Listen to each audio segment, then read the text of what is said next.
জয় শ্রীকৃষ্ণ। রাধে রাধে। ভক্তরা, ২৭শে ফেব্রুয়ারি ভোর বা সন্ধ্যার আগে যদি তুমি চুপচাপ মাতা গরুকে এই গোপন জিনিসটা না খাওয়াও, তাহলে তুমি একটি গুরুত্বপূর্ণ সুযোগ হারাবে। হ্যাঁ ভক্তরা, এই আমলকি একাদশী কেবল কোনো সাধারণ একাদশী নয়, এটি একটি দুর্দান্ত কাকতালীয় ঘটনা, যার জন্য মহান ঋষিরাও শতাব্দী ধরে অপেক্ষা করে আসছেন। আমাদের শাস্ত্র অনুসারে এই দিনটি হলো সেই দিন যখন ভগবান বিষ্ণু স্বয়ং প্রতিশ্রুতি দিয়েছিলেন যে এই দিনে যে কোনো ভক্ত সত্যিকার অর্থে আমলকি এবং মাতার সেবা করবে, সে ৭ প্রজন্ম ধরে রাজত্ব করবে। আমার কথা খুব মনোযোগ সহকারে শোনো। এই সুযোগটি প্রতি কয়েক বছরে একবার আসে, এবং যদি তুমি এটি মিস করো তাহলে তুমি সারা জীবন এর জন্য অনুশোচনা করতে পারো। আজকের বিশেষ ভিডিওতে আমরা তোমাকে সেই গোপন কথাটি বলবো যা তোমাকে মাতা গরুকে খাওয়াতে হবে। তবে মনে রাখবেন, এটি সম্পূর্ণ নীরবে করতে হবে, কেউ বাধা না দিয়ে বা না দেখে। সেই জিনিসটি কি এবং আমলকি একাদশীতে এর এত তাৎপর্য কেন, তা জানতে শেষ পর্যন্ত আমাদের সাথে থাকুন। অর্ধজ্ঞান সর্বদা মারাত্মক, এবং আমরা চাই না যে তুমি কোনো ভুল করো। ভক্তবৃন্দ, ফাল্গুন মাসের শুক্লপক্ষের একাদশীকে বলা হয় আমলকি একাদশী। আমলকি অর্থ আমলা, ভারতীয় আমলকি। আপনি এবং আমি যে আমলকিকে একটি সাধারণ ফল বলে মনে করি, তবে আমাদের পুরাণে এটিকে পৃথিবীর অমৃত বলা হয়। বলা হয় যে ব্রহ্মার জন্মের সময় আমলকি গাছটি তার পবিত্র অশ্রু থেকে এই পৃথিবীতে এসেছিল। অতএব এই গাছের প্রতিটি পাতা এবং প্রতিটি শাখায় সমস্ত দেবদেবী বাস করেন বলে বিশ্বাস করা হয়। এবং এই বিশেষ দিনে যদি আপনি সেই গোপন জিনিসটি মাতা গরুর মুখে রাখেন, তাহলে দারিদ্র্য এবং দুঃখ আপনার ঘর থেকে পালিয়ে যাবে, ঠিক যেমন সূর্য দেখলে অন্ধকার পালিয়ে যায়। কিন্তু প্রশ্ন জাগে, মাতা গরু কেন, অন্য কোনো প্রাণী কেন নয়? দেখুন বন্ধুরা, আমাদের সনাতন ধর্মে গরু কেবল একটি প্রাণী নয়, একটি চলমান তীর্থস্থান। বলা হয় যে ৩৩ কোটি দেবদেবী গরুর শরীরে বাস করেন। যখন আপনি মাতা গরুর সেবা করেন, তখন আপনি কেবল একটি জীবের সেবা করেন না, বরং একই সাথে ৩৩ কোটি দেবদেবীকে সন্তুষ্ট করেন। কিন্তু অমলা একাদশীর দিনে মাতা গরুর শক্তি আরও শক্তিশালী এবং শক্তিশালী হয়ে ওঠে। এই দিনে গরুর মুখ থেকে উচ্চারিত প্রতিটি প্রার্থনা এবং আশীর্বাদ সরাসরি বৃন্দাধামে যায়। এই কারণেই আমাদের ঋষিরা বলেছেন যে এই দিনে করা একটি ছোট দান বা একটি ছোট সেবাও আপনার পুরানো পাপগুলিকে পুড়িয়ে ফেলতে পারে। এখন একবার কল্পনা করুন, যদি আপনার জীবনে অর্থের অভাব হয়, আপনার ঋণের বোঝা দিন দিন বৃদ্ধি পাচ্ছে, অথবা আপনার বাড়িতে ক্রমাগত অশান্তি চলছে, তাহলে এর অর্থ হলো কোথাও না কোথাও আপনার গ্রহ নক্ষত্র আপনার বিরুদ্ধে চলে আসছে। এবং এই গ্রহগুলিতে শান্ত করার শক্তি কেবল মাতা গরুর নিঃস্বার্থ সেবার মধ্যেই নিহিত। কিন্তু মানুষ প্রায়শই কি ভুল করে? তারা সেবা করে কিন্তু সঠিক পদ্ধতি এবং সময় অনুসরণ করতে ব্যর্থ হয়। আজ আমরা সঠিক পদ্ধতিটি শেয়ার করতে যাচ্ছি, যা নিশ্চিতভাবে আপনার ভাগ্য খুলে দেবে। প্রথমে বুঝতে হবে যে আমলা একাদশীর দিন স্বয়ং ভগবান বিষ্ণু আমলকি গাছে বাস করেন। অতএব এই দিনে আমলকি গাছের পূজা করা এবং আমলকি দান করা সোনা দানের সমতুল্য বলে বিবেচিত হয়। কিন্তু যদি আপনার কাছে আমলকি গাছ না থাকে অথবা কোনো কারণে পূজা করতে অক্ষম হন, তাহলে চিন্তা করবেন না, মাতা গাভী আপনার সমস্ত কষ্ট দূর করে দেবেন। আপনাকে কেবল এই বিশেষ প্রতিকার অনুসরণ করতে হবে। আসুন এখন মাতা গাভীকে খাওয়ানোর গোপন রহস্য নিয়ে আলোচনা করি। তবে তার আগে একটি ছোট গল্প শুনুন, যা এই দিনের তাৎপর্য আরও ব্যাখ্যা করে। প্রাচীনকালে চিত্রসেন নামে একজন রাজা ছিলেন। তিনি অত্যন্ত ধার্মিক ব্যক্তি ছিলেন এবং তার প্রজাদের নিজের সন্তানের মতো আচরণ করতেন। কিন্তু তার রাজ্যে ভয়াবহ দুর্ভিক্ষ দেখা দেয়। বৃষ্টিপাত হয়নি এবং জমি শুকিয়ে যায়। মানুষ ক্ষুধা ও তৃষ্ণায় মারা যেতে শুরু করে। রাজা চিত্রসেন তখন একজন মহান ঋষির কাছে সমাধান চেয়েছিলেন। ঋষি তাকে আমলকি একাদশের উপবাস পালন করার এবং মাতা গাভীকে আমলা খাওয়ানোর পরামর্শ দেন। রাজা পূর্ণ আচার অনুষ্ঠানের সাথে উপবাস পালন করেন এবং চুপচাপ রাতের অন্ধকারে নিজের হাতে মাতা গাভীকে আমলা এবং গুড় খাওয়ান।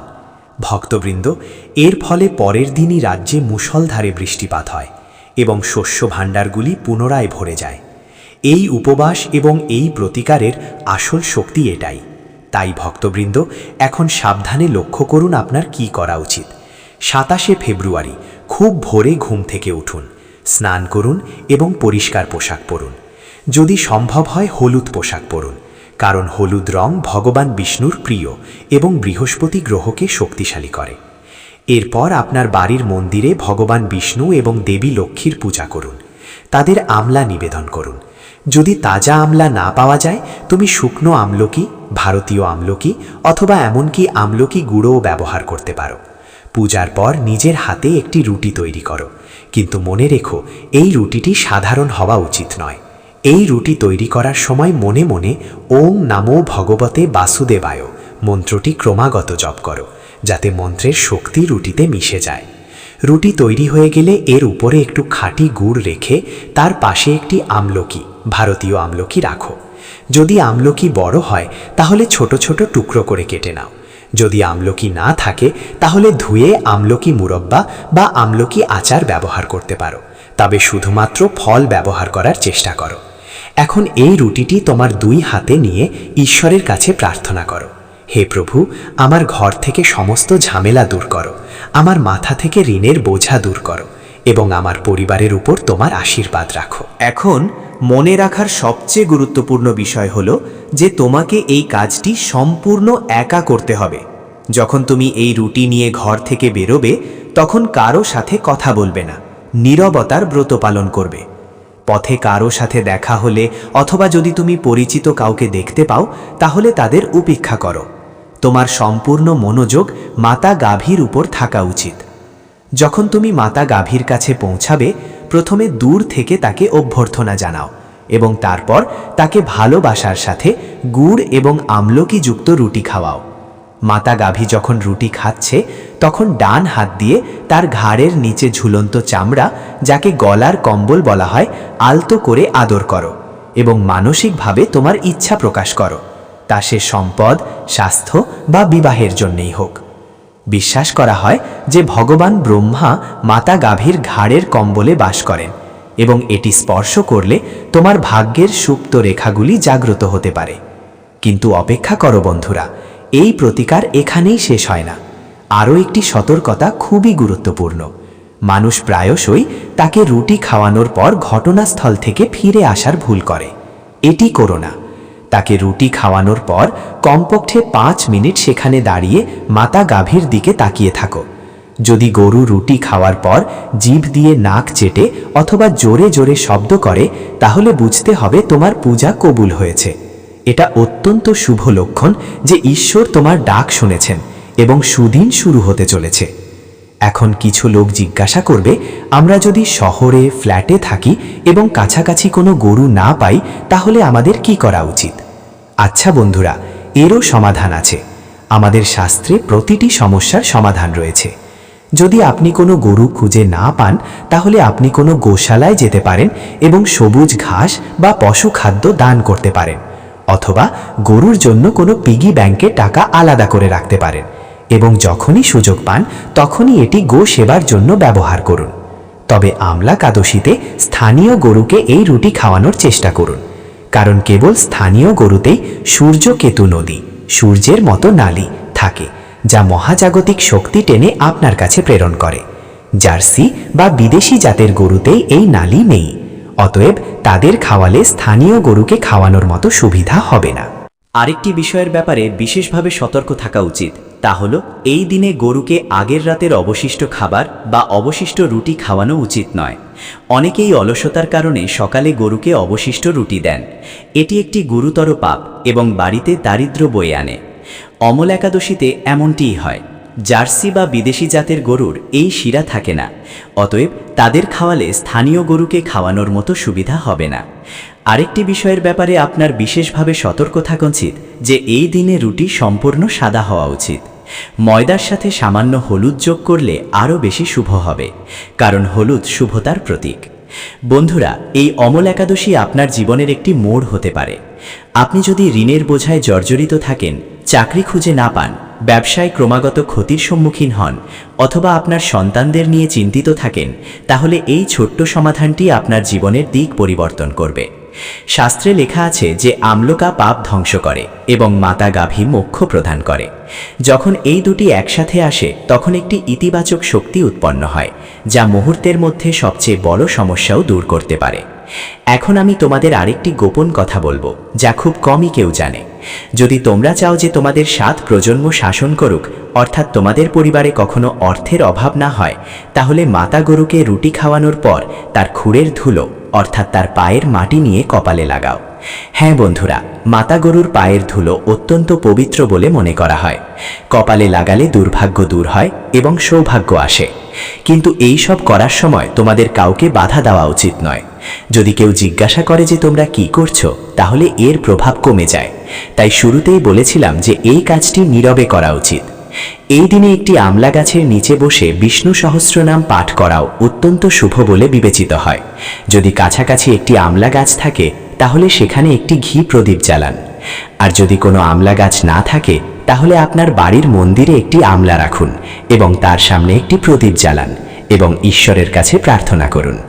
মনে রাখবেন, আমলা ভগবান বিষ্ণুর প্রতীক এবং এই দিনে আমলাকে অপমান করা বা আমলা গাছ কাটা বা ভাঙা মহাপাপ বলে বিবেচিত হয়। এমনকি এই দিনে আমলা খাওয়াও নিষিদ্ধ। এটি কেবল মাতা গরুকে দান করে খাওয়ানো উচিত, নিজে খাবেন না। দয়া করে এই বিষয়ে বিশেষ মনোযোগ দিন বন্ধুরা। এই সমস্ত জিনিস আমাদের পুরাণে লেখা আছে এবং আমাদের পূর্বপুরুষরা সেগুলি অনুসরণ করেছিলেন। এই কারণেই তারা সুখী এবং সমৃদ্ধ ছিলেন। আজকের ব্যস্ত জীবনে আমরা এই ছোট ছোট নিয়মগুলি ভুলে গেছি, যার ফলে মানসিক চাপ এবং সমস্যা দেখা দেয়। কিন্তু এখন আপনার কাছে একটু সুবর্ণ সুযোগ রয়েছে। 27শে ফেব্রুয়ারি আপনার জন্য একটি নতুন ভোর নিয়ে আসে। এই দিনটিকে আপনার পাশ কাটিয়ে যেতে দেবেন না। তাড়াতাড়ি ঘুম থেকে উঠে পূর্ণ নিষ্ঠার সাথে এই প্রতিকারটি অনুশীলন করুন।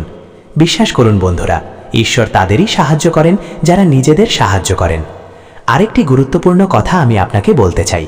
যদি আপনার পরিবারের কেউ দীর্ঘদিন ধরে অসুস্থ থাকে এবং তাদের ওষুধ কাজ না করে, তাহলে আমলকি একাদশীতে সেই অসুস্থ ব্যক্তিকে গরুর কাছে আমলকি স্পর্শ করে খাওয়ান। আপনি দেখতে পাবেন যে তাদের স্বাস্থ্য ধীরে ধীরে উন্নত হবে। এটি আমলকির অলৌকিক ঘটনা, যা বৈজ্ঞানিকভাবে রোগ প্রতিরোধ ক্ষমতা বৃদ্ধিতে প্রমাণিত হয়েছে, কিন্তু আধ্যাত্মিকভাবে এটি রোগের ধ্বংসকারী হিসাবে বিবেচিত হয়। কখনো কখনো আমরা ভাবি যে এত ছোট প্রতিকার দিয়ে কি হবে, কিন্তু মনে আনতো মনোধারা, একটি ছোট চাবি এমনকি সবচেয়ে বড় তালাও খুলতে পারে। একইভাবে এই ছোট প্রতিকারগুলি আপনার জীবনের সবচেয়ে বড় সংকটকেও কাটিয়ে ওঠার ক্ষমতা রাখে। আপনার যা দরকার তা হলো একটি সত্য হৃদয় এবং বিশ্বাস। যদি আপনি সন্দেহের সাথে এই প্রতিকারটি করেন, তবে এটি কোনো কাজে আসবে না। অতএব দৃঢ় বিশ্বাস রাখুন যে আপনার প্রার্থনা কবুল হবে এবং আপনার খারাপ সময় অবশ্যই বদলে যাবে। এবং হ্যাঁ, লোকেরা প্রায়শই একটি ভুল করে যে প্রতিকারটি করার পরে তারা সবাইকে বলতে শুরু করে, আমি আজ এটি করেছি, আমি আজ এটি করেছি। শাস্ত্রে বলা হয়েছে, ভালো কাজ করো এবং তারপর নদীতে ফেলে দাও। এর অর্থ হলো তোমার ভালো কাজ করা উচিত এবং তারপর ভুলে যাও। এটা নিয়ে খুব বেশি কথা বলো না। যখন তুমি তোমার ভালো কাজ নিয়ে গর্ব করো, তখন তার ফল নষ্ট হয়ে যায়। অতএব এটা নিজের কাছেই রাখো এবং গোপনে দান করতে থাকো। এটাই প্রকৃত ভক্তি। তাই সকালে তাড়াহুড়ো না করার জন্য আগে থেকেই তোমার বাড়িতে গুড় এবং আমলকি, ভারতীয় আমলকি মজুত করে রাখো। শান্তভাবে ঘুম থেকে ওঠো, তোমার দৈনন্দিন কাজকর্ম শেষ করো এবং তারপর এই মহান প্রতিকারটি করো। মনে রেখো, ভাগ্য বারবার দরজায় কড়া নাড়ে না। এই সুযোগ তোমার দরজায় ঠিক আছে। এটিকে প্রবেশ করতে দাও এবং তোমার জীবনকে সুখে ভরে দাও। আমরা যাওয়ার আগে শেষ কথাটি শোনো। যদি তুমি এই দিনে কোনো বাধ্যবাধকতার কারণে একটি গরুকে খাওয়াতে না পারো, তাহলে অন্তত একজন দরিদ্র ব্যক্তিকে একটি আমলকি দান করো। মানবজাতির সেবা করা ঈশ্বরের সেবা করা। ক্ষুধার্ত ব্যক্তিকে খাওয়ানো ঈশ্বরের সেবা করা বলে বিবেচিত হয়। কিন্তু মা গরুকে অগ্রাধিকার দাও, কারণ এই দিনে তার সর্বোচ্চ গুরুত্ব রয়েছে। আশা করি আপনি এই ভিডিওতে বর্ণিত সবকিছু বুঝতে পেরেছেন এবং 27শে ফেব্রুয়ারি অমলা একাদশীতে অবশ্যই এই প্রতিকারটি বাস্তবায়ন করবেন। বন্ধুরা, আমাদের লক্ষ্য হলো আপনার জীবন থেকে দুঃখ ও যন্ত্রণা দূর করা এবং সুখে ও শান্তিতে জীবনযাপন করা। যদি আপনি এই তথ্যটি সহায়ক বলে মনে করেন, তাহলে দয়া করে এটি আপনার বন্ধুবান্ধব ও আত্মীয় স্বজনদের সাথে শেয়ার করুন, যাতে তারাও এই পুণ্য ভাগ করে নিতে পারে। কারণ সুসংবাদ প্রচার করাও একটি পুণ্যের কাজ। মনে রাখবেন, সময় শক্তিশালী এবং গ্রহ নক্ষত্র তাদের প্রভাব বিস্তার করে, কিন্তু গ্রহ নক্ষত্র ভক্তি ও সেবার পথে চলা ব্যক্তির ক্ষতি করতে পারে না। ভগবান বিষ্ণু এবং মাতা গরুর আশীর্বাদ আপনাদের সকলের উপর বর্ষিত হোক, এটাই আমার প্রার্থনা। আপনারা কিসের জন্য অপেক্ষা করছেন? আজই প্রস্তুতি শুরু করুন এবং মনে রাখবেন, আমাকে আমার ভাগ্য পরিবর্তন করতে হবে এবং আমি তা করব। অবশেষে আমি আবারও এটি পুনরাবৃত্তি করি, রুটিতে গুড় এবং আমলা লুকিয়ে রাখতে ভুলবেন না। এবং সবচেয়ে গুরুত্বপূর্ণ, চুপচাপ খাওয়ান। এই প্রতিকারের সাফল্যের মূল চাবিকাঠি এটি। জয় শ্রী হরিবিষ্ণু। আমি আপনাদের একটা কথা বলতে ভুলে গেছি যে যখন আপনি মাতা গরুর কাছে যাবেন তখন জুতা বা চপ্পল না পরার চেষ্টা করুন। যদি সম্ভব হয় খালি পায়ে মা গাভীর কাছে যান, কারণ মা গাভী যেখানে দাঁড়িয়ে আছে তা কোনো মন্দিরের চেয়ে কম নয়, এবং আমরা জুতা পরে মন্দিরে প্রবেশ করি না। আপনি যদি এই ছোট্ট জিনিসটির দিকেও মনোযোগ দেন তাহলে আপনার ভক্তি আরও গভীর হবে এবং আপনি আরও দ্রুত ফলাফল পাবেন। কখনো কখনো এমন হয় যে গাভী রুটির গন্ধ পেয়ে তা না খেয়ে ছেড়ে দেয়। এমন পরিস্থিতিতে হতাশ হবেন না, বরং মা গাভীর কাছে প্রার্থনা করুন যে তিনি আপনার নৈবেদ্য গ্রহণ করেন। আর আবার চেষ্টা করো। যদি সে এখনো না খায় তাহলে অন্য গরুকে রুটি খাওয়াও, কিন্তু এটা ঘরে ফিরিয়ে আনবে না বা ফেলে দেবে না। এটা খুবই গুরুত্বপূর্ণ। বন্ধুরা, অমল একাদশীতে তোমার ঘরের প্রধান প্রবেশপথে হলুদ ও জল দিয়ে স্বস্তিকা আঁকা উচিত। দেবী লক্ষ্মীকে আমন্ত্রণ জানানোর এটিও একটি ভালো উপায়। যখন তুমি মাতা গরুর সেবা করে বাড়ি ফিরে আসবে তখন প্রধান প্রবেশপথে স্বস্তিকাকে প্রণাম করে ঘরে প্রবেশ করবে। এটি করলে মাতা গরুর আশীর্বাদ তোমার সাথে ঘরেও প্রবেশ করবে এবং নেতিবাচক শক্তি বিতাড়িত হবে। জীবন উত্থান পতনে ভরা, কিন্তু কিছু দিন আছে যা এই অসুবিধা থেকে মুক্তির পথ দেখায়। অমল একাদশী হলো সেই পথ। যা প্রয়োজন তা হলো সঠিক পদক্ষেপ নেওয়া।